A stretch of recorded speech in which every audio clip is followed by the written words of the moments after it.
kung nangyari 'to sa taong walang-wala?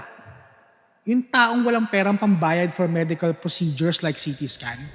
Parang disaster, di ba? Her brother was in a vehicular accident last January. Sakay daw sila sa isang e-jeep tapos nawala ng brake. They arrived at the hospital around 9 p.m. and na-x-ray sila around 9:30 p.m. na.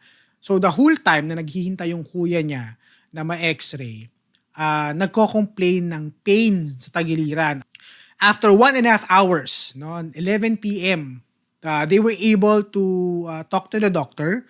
So the doctor looked at the x-ray at ang sabi daw is, quote-unquote, wala naman daw problema. So, kung walang problema, bakit may pain na nararamdaman yung pasyente? So, nag-request sila ng CT scan. Ang sabi daw ng doctor, mahal daw yung CT scan. Hindi daw yan sasagutin ng operator. They still insisted for a CT scan. So, they got a referral. Di ko sure kung ba't may referral. Baka wala silang CT scan doon. So, they got a referral and they were cleared by the hospital to go home. O kahit may pain, sige, pwede na raw, clear na raw para umuwi. The following morning, no, the next day, they decided to go to a private hospital to have the CT scan.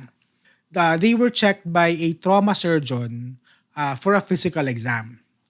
Ang sabi ng trauma surgeon sa kanila ay need daw niyang mag-undergo ng emergency surgery because apparently may rupture na sa spleen ng kuya niya from the impact from the accident. Paano kung nangyari to sa taong walang-wala? Sige, imagine mo, walang-wala yung tao, sa kanya nangyari to. Parang disaster, di ba? Yung hindi niya afford maghanap ng second opinion, yung taong walang perang pambayad for medical procedures like CT scan, ang panghahawakan lang nila is yung unang diagnosis na walang problema. Na simpleng bugbog lang yan from the accident. Pero in reality pala nalurunod na yung mga organs mo due to internal bleeding.